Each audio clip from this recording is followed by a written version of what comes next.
Bonjour à tous et bienvenue sur la chaîne. Alors aujourd'hui nous sommes sur Ayala, donc on va vous montrer un petit peu le centre commercial de Ayala. Là on est à l'extérieur, qui est un centre assez connu aussi, avec des immeubles et beaucoup d'appartements à louer.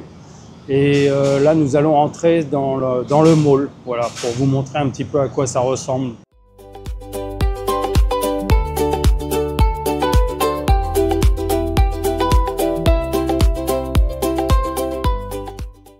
Alors aujourd'hui on va vous parler du tourisme aux Philippines, ou comment, pourquoi 80% des touristes se plantent en venant ici et comment éviter ça.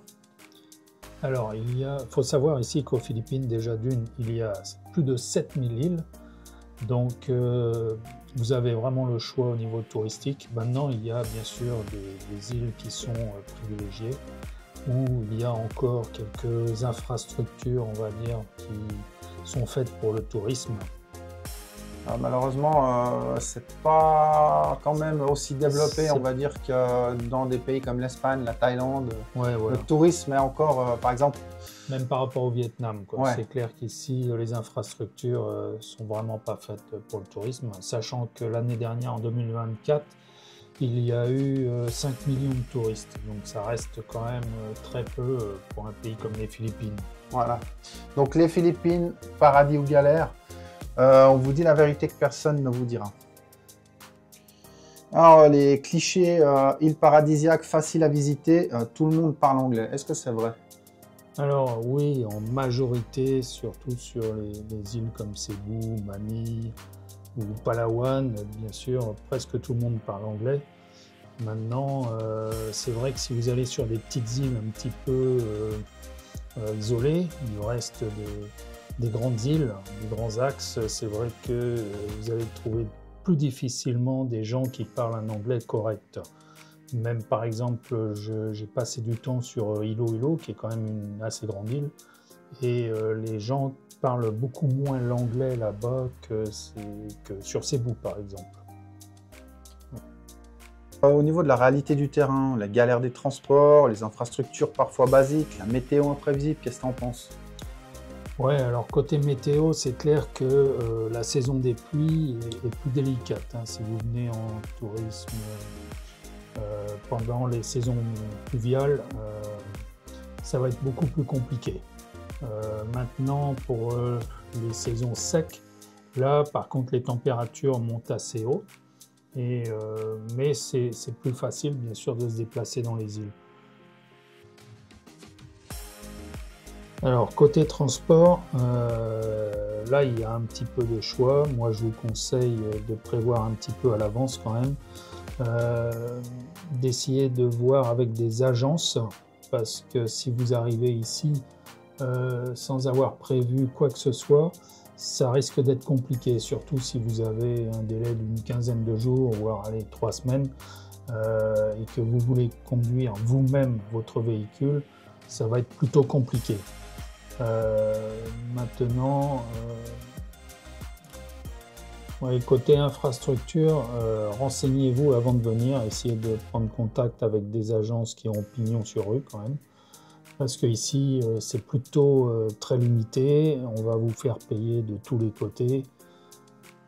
Alors, c'est quand même ce qui fait le charme du pays, on va dire, parce qu'on part plus à l'aventure, mais par contre, si vous aimez les choses cadrées, va falloir vous préparer à l'avance.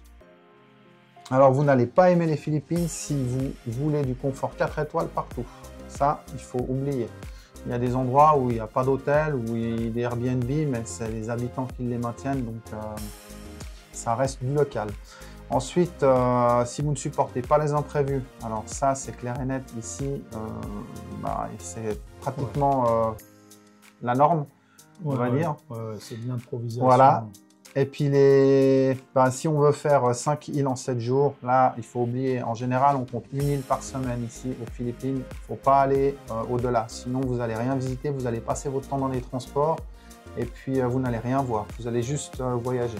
Et à condition que vous ne loupiez pas à cause du temps, par exemple le bateau ne pourra pas partir, ou l'avion même, qui sont parfois annulés.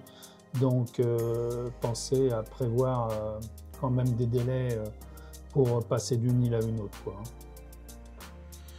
Alors, les pires erreurs en fait que font les touristes en arrivant ici et comment les éviter, eh bien c'est simple. Déjà, croire qu'on peut faire Palawan, Cebu, Bohol, Siargao en 10 jours, vous pouvez le faire. Ben, vous allez tout le temps voyager. Et ça va être fait au pas de course, voilà, quoi. vous n'allez rien voir. Il n'y a pas vraiment d'intérêt.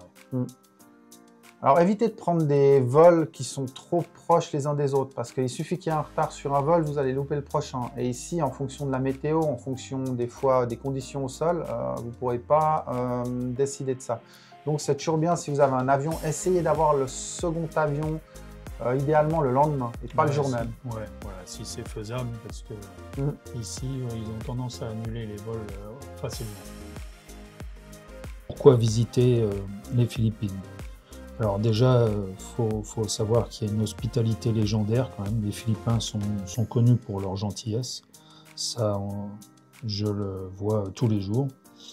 Un excellent rapport qualité-prix, même si par rapport à certains autres pays d'Asie, ne sont pas spécialement les mieux placés. Une diversité aussi naturelle. Ici, vous pouvez trouver la montagne, jungle, le volcan, les plages, récifs coralliens, il y a un petit peu toutes sortes de paysages. Alors, est-ce que vous êtes plutôt confort ou aventure? Ça, c'est à vous de voir. Après, il faut bien déterminer ça au départ pour savoir dans quelle région vous allez aller. On ne va pas aux Philippines sur des îles où on veut un certain confort. On ne va pas aller dans ce genre d'île parce qu'on sait pertinemment qu'on ne va pas y trouver les infrastructures qu'on veut. C'est pour ça qu'on restera plus dans des resorts de haute qualité. Et si par exemple vous voulez quelque chose où vraiment partir à l'aventure, à ce moment-là, vous prenez des guides donc, qui connaissent les lieux où vous voulez aller. Et bon, on n'en recommandera pas, ça c'est à vous de voir, on ne recommandera personne parce qu'il y a vraiment à boire et à manger, on ne veut pas avoir de problème avec ça. Donc ça c'est à vous vraiment de voir quand vous serez ici, ou si vous avez des gens qui vous les recommandent. De prendre des guides. Mais n'allez pas comme ça n'importe où, vous baladez en pleine nature si vous ne connaissez pas. Vous prenez des risques quand même, il y a certains endroits où il ne faut pas aller. Alors, tu recommandes d'aller où pour la première fois? Des conseils simples? Disons que si vous cherchez vraiment des endroits paradisiaques, c'est clair que Palawan, les plages paradisiaques, est très touristique. Sinon, il y a aussi Cebu, Bohol, qui sont un bon compromis. Vous avez sur Bohol les Chocolate Hills qui sont très connus. Et puis bon, ils ont aussi de très belles plages. Sinon, Siargao, qui est très réputé pour les surfeurs et ambiance relax, un peu festive. Et il y a aussi Banahaw qui est plus montagne et nature, suivant ce que vous cherchez. Voilà. Donc en gros, il y en a pour tout le monde. Voilà, tout il y en a pour tous les goûts. Très bien. C'est l'avantage d'avoir autant d'îles. De la mer à la montagne. Ouais. Vu tous les paysages qui existent ici, c'est vrai qu'il y a de quoi faire. Alors, pour le budget et la préparation, ça coûte combien pour bien profiter? Alors, côté budget, c'est difficile de donner une fourchette, mais je pense qu'en tant que touriste, il faudrait un minimum de 1 000 € pour 15 jours, quoi. Et après, prévoir, c'est difficile de vous donner un prix, ça va dépendre bien sûr si vous cherchez des hôtels 5 étoiles. Donc par personne. Mais par personne, ouais. En général, il faut compter dans ces au minimum 1 000 €, voilà, puis on pour pourra une quinzaine de jours. Ouais, jusqu'à 3-4 000 €, on va dire, pour être vraiment bien, se mettre bien. Quoi. Voilà, ça comprend bien sûr tout, aussi bien les logements que les déplacements. Voilà. Alors maintenant, les déplacements, moi je vous conseillerais plutôt de prendre l'avion plutôt que les ferries. Bon, la différence de prix n'est pas énorme si vous y prenez à l'avance. Et ça évitera de perdre beaucoup de temps, parce que les ferries, si la mer est agitée, ils risquent de ne pas partir, quoi.